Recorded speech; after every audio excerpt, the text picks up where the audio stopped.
Alrighty, everyone. Daredevil Born Again Season 2 is finally here, and Episode 1 is titled The Northern Star, and it wastes absolutely no time throwing us right back into the chaos of Hell's Kitchen.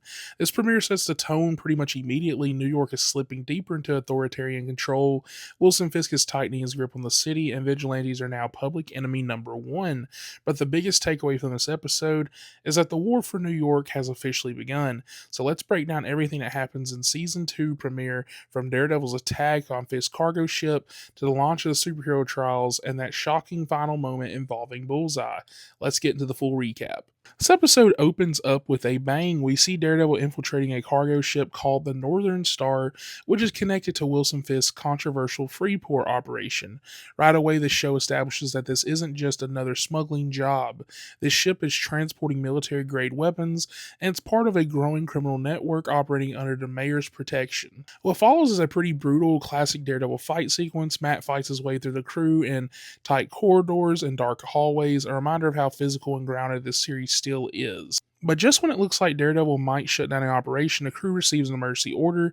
If Daredevil shows up, sink the ship. And of course, they sink the ship. Using his heightened senses, Matt realizes what they're about to do, and in a desperate move, he plants a tracking device inside one of the weapon crates, hoping he can trace the shipment later, and pretty smartly, he uses a watch to do so because he knows he can hear the ticking. Seconds later, the ship is scuttled, the Northern Star sinks into the river, taking the weapons with it and temporarily blocking access to Fisk's port.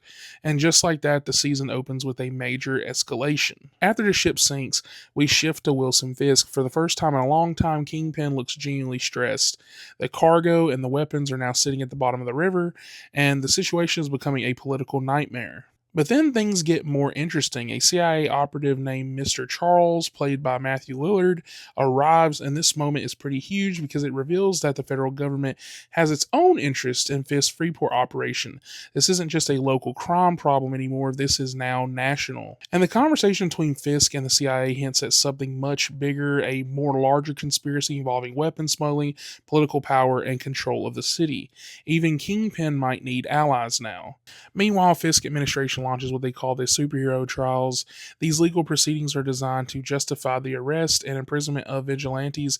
In other words, this is Fisk trying to make vigilantism illegal, and the show makes it clear that these trials are less about justice and more about control. Psychiatrist Heather Glenn from last season becomes involved in evaluating people connected to these cases, but she's still traumatized from her encounter with serial killer Muse last season. During one of her evaluations, she begins hallucinating, seeing Muse while evaluating Swordsman. This moment suggests that her trauma isn't fully resolved and that her mental state could influence the outcome of the trials we'll see later on in the episode. And at the same time, Matt's colleague Kirsten McDuffie uncovers something pretty disturbing. The verdicts in these cases may already be decided, meaning that the trials are just a formality. It's a way for Fisk to legally eliminate vigilantes without proof. Cherry then becomes a target later in the episode as it focuses shifts to him, a former detective who becomes a target of Fisk's Anti-Vigilante Task Force. Agents then storm his apartment and begin interrogating him, trying to force information out of him about Daredevil, but before things can get worse, Matt arrives. And what follows is another intense fight sequence, one that shows just how dangerous the task force has become. These officers aren't just enforcing the law, they're acting like a private militia. The heart attack and Matt's trauma then returns because during the chaos, something unexpected happens. Cherry suffers a heart attack, and in that moment, everything then changes because Matt freezes. Because suddenly he's reliving Foggy's death all over again. That trauma hits him hard. He doesn't want to lose somebody else. And that hesitation gives the task force the advantage, and they beat the dog crap out of him. They overpower Daredevil, pin him down, and then remove his mask. And for the first time in this episode, Matt Murdock's identity is exposed. And it looks like it's going to be the end. I was over here speculating, sitting down on the couch, didn't know what was going to happen.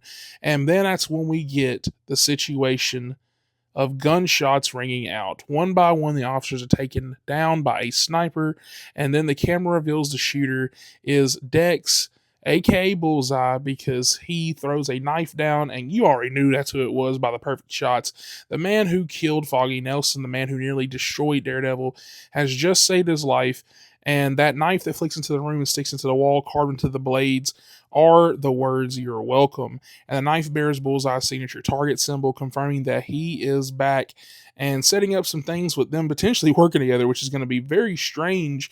And everything is about to clearly change.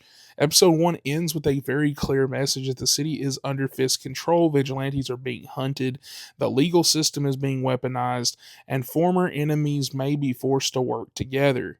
Because if Daredevil wants to stop Kingpin, he's going to need help, even from someone he hates. But now I want to hear from you. What did you guys think of the season 2 premiere? Did you expect Bullseye to return this early? And do you think he's really going to help Matt or playing his own little game? Let me know down in the comments below. And if you enjoyed this recap, don't forget to like and subscribe and stay tuned because we will be breaking down every single episode. And next week they are dropping episode 2 and 3. So we'll be covering both those here on the channel.